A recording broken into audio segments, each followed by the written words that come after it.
আমার নাম হচ্ছে স্বামী রামানন্দ গিরি। আমি নিরঞ্জনী আখড়া ফ্রম হরিদ্বার। আমি থাকি এখন অগ্রদ্বীপে। হিরণময় মহারাজ এই মুহূর্তে চিকিৎসাধীন, তাকে হাসপাতালে দেখতে আসছেন অনেক সাধু সন্ন্যাসীরাই। আর আমি এই মুহূর্তে কথা বলছিলাম এমনই একজন সন্ন্যাসীর সঙ্গে, মহারাজের সঙ্গে। তিনি বলছিলেন যে তিনি যেখানে থাকেন, যেখানে প্রচার করছেন হিন্দু ধর্মের, সেখানেও তাকেও এইভাবে আক্রমণের মুখে পড়তে হচ্ছে, এবং এই আক্রমণ পরবর্তীকালে কোন জায়গায় পৌঁছতে পারে তা সত্যি এই মুহূর্তে আমরা কল্পনা করতে পারছি না।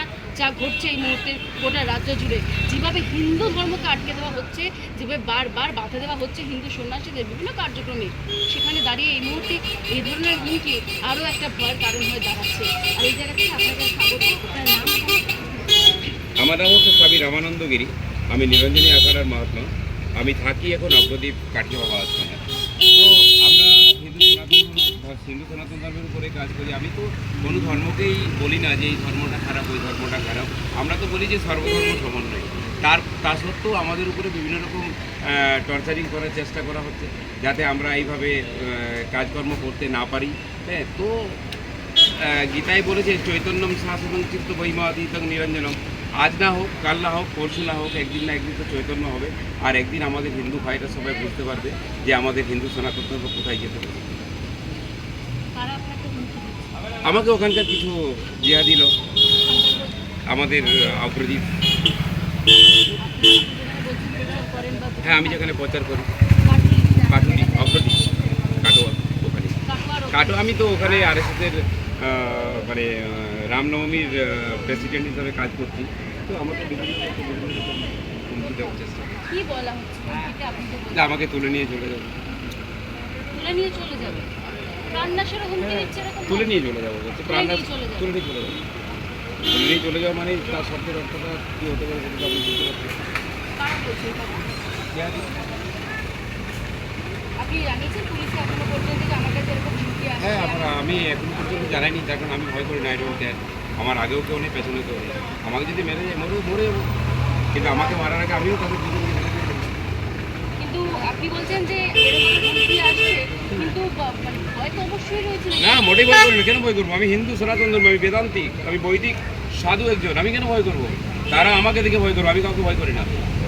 আমাকে মারবে, আমিও তার দুটোকে মারবো, তবেই মরবো।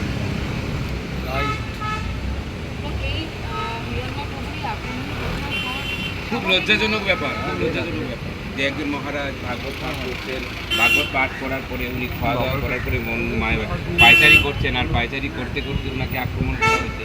এটা আমাদের লজ্জাজনক ব্যাপার না? এটা আমাদের খুবই লজ্জাজনক। একদম খুব কষ্ট পাচ্ছি আমরা মহারাজকে এরকম অবস্থায় বলছি। কালকে তো আমরা এত কষ্ট পেয়েছি যে মহারাজের জটা পর্যন্ত কেটে দেওয়া হয়। একদম পুরো একদম মুসলমান। এটা নিয়ে তো ভাবা উচিত আমাদের বয়স্ক, যে এরকম কী করে একজন সাধুর উপরে আক্রমণ হতে পারে। মোটেই পারে না, মোটেই পারে না। উনি যে জায়গায় গিয়েছিলেন সেখানে পুলিশ থাকার কথা ছিল, কিন্তু ওনার সঙ্গে যারা ছিলেন তারা বলছে কোনো পুলিশ ছিল না, কোনো প্রোটেকশন তো উনি পাননি, এবং একজন সাধারণ একটা ভক্ত গীতা পাঠ করতে গিয়েছেন, সনাতন ধর্মের প্রচার করতে গিয়েছেন।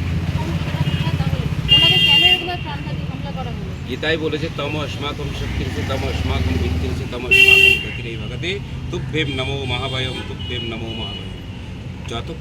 যখন মানুষ শক্তি, বুদ্ধি, বল, তাগতকে একত্রিত করবে, তখনই মানুষ বুঝতে পারবে যে আমি কোথায় বসে আছি। আর সব শক্তি, বুদ্ধি, বল, তাগতকে একত্রিত না করলে আমরা এই দুটোর জবাব দিতে পারি। দুটোর জবাব দেবে, আজ নয় তো কাল। বারবার হিন্দুদের উপর আক্রমণ করা হচ্ছে, এবার কি আপনারা রাস্তায় নামবেন? হ্যাঁ, অবশ্যই নামবো। আমি তো রাস্তায় অলরেডি নেমে পড়েছি, অবশ্যই নেমে হিন্দু ধর্মের প্রচার করতে গিয়ে করতে হবে, মরতে হতে পারে, বলা যাবে না তো। কিন্তু আমি তো আমার হিন্দু ধর্মটাকে ত্যাগ করতে পারি না। আমি পথে নেমেছি, আমি প্রচার চালাবো, প্রচার করব। তাতে যদি আমার প্রাণ যায়, প্রাণ যাবে, কিন্তু আমি হিন্দু সনাতন ধর্মকে ত্যাগ করতে পারি না। কতদিন দমিয়ে রাখবেন আপনারা? কতদিন রাখবেন দমিয়ে? কতদিন দমিয়ে রাখবে? প্রশাসনের কাছে কিছু বলতে চান? এই যে এইভাবে একজন সনাতনী আক্রমণ করা হলো, আপনাকে আক্রমণ করা হলো, এখনো পর্যন্ত কোনো রকম স্টেটমেন্ট আমরা পেলাম না। প্রশাসনকে তো আমরা বলছি, বার্তা দিচ্ছি যে আপনারা দেখুন, কি চলছে এখানে? আমি তো এখন রাস্তায় যেতে পারবো না, তাহলে আমার উপরে তো আক্রমণ হতে পারে। আশঙ্কা। হ্যাঁ, আশঙ্কা তো আছেই, হতেই পারে আক্রমণ আমার উপরে। এখান থেকে বাঁচার উপায় কি কিছু ছিল? আপনারা মনে করছেন যে যদি এরকম ব্যবস্থাপনা ঠিকঠাকভাবে থাকতো তাহলে হয়তো আজকে মহারাজের এই অবস্থা হতো না? হ্যাঁ, যদি মহারাজের উপরে তো আক্রমণই হতো না, তাহলে যদি প্রশাসন যদি ঠিক থাকতো, কেন আক্রমণ হচ্ছে? প্রশাসন যদি ঠিক রাখতো। আক্রমণ হচ্ছে। আমি হিন্দু, আক্রমণ হতেই পারে। হিন্দু বলে কি আক্রমণ? হ্যাঁ, হিন্দু বলেই আছে, আর অন্য কোনো কথা। আমি তো এরকম উঁচু করে বলতে পারবো না যে আমি হিন্দু। আমার উপরে আক্রমণ হতে পারে না, বলার জায়গা নেই সেটা বলছি না, কিন্তু আমি বলতে পারবো না মহারাজের এরকম অবস্থা। আমি যদি আজকে এখানে বলি তো কালকে আমার এরকম অবস্থা হতে পারে, তো কালকে আমারও এরকম অবস্থা হতে পারে, হতে পারে না? কি নাম?